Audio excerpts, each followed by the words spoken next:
त रातै टिकी रातै साडी लाकी छु। गाह्रो पो छ त ईसा। मलाई आज त्यो बाहना चाहिँदैन है भन्दैछु। कुन बाहना? है कता गयो? साँच्ची छैन। मैले अघि नै मैले बिहानै मम्मी ड्याडीलाई नि भने क्यासपरलाई आज म मेरोमा राख्छु नि भनेको। मम्मी ड्याडीले त मानेछ भने राख्यो।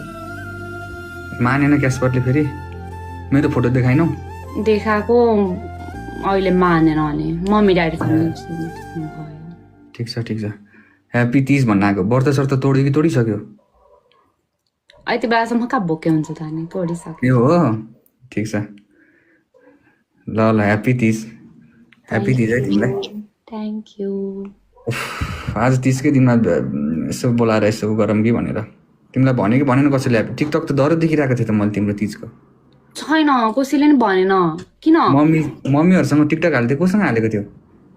मम्मीसँग त हाल्न पाएन। आज मम्मी उता अर्कै ग्रुपसँग हालेको थियो त। दामी देखिरहेको थियो त टिकटकमा। ठिक छ है ह्याप्पी तिज। देखिरहेको थिएँ मैले देखिरहेको थिएँ रातो साडीमा नाचेको वाला भिडियो होइन कसको? देखिरहेको थिएँ।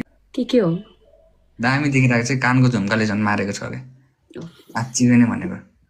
स्पेसल छ नि त झुम्का मेरो लागि। के हो कसको हो फेरि यो चाहिँ?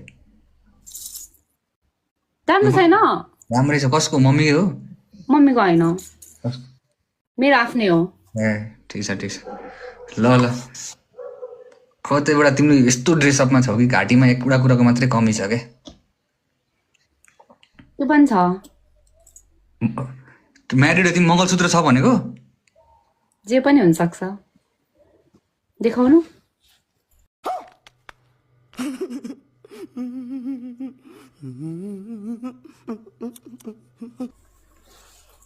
ला तनाव भयो त।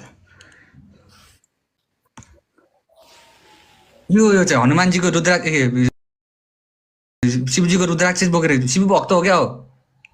शिव भक्त त होइन तर यो एकदम स्पेसल हो मेरो लागि। हर हर महादेव जय शिव शम्भु ओम नमः शिवाय in the chat. Let's go यार। आई लभ शिवजी यार। लेट्स बी हल्का के भन्छ अरे धार्मिक। ओम नमः शिवाय in the chat. Let's welcome our brother Trippy. Okay ल म पनि सुत्नु पर्ने छ। म त एकछिन लाइभ आइरहेको थिएँ। अब चाहिँ निन्द्रा लारै बसिरहेको छु। अलिकति तिजको पार्टी पनि मनाउनु पर्ने छ। जान्छु म अहिले छु। हजुरलाई तिज लाग्यो? अनि हजुरलाई हजुर कसरी तिज लाग्यो? भाइहरू आउँदैछ बुझेन? यहाँ भाइहरू घरमा आउँछन्। आइसके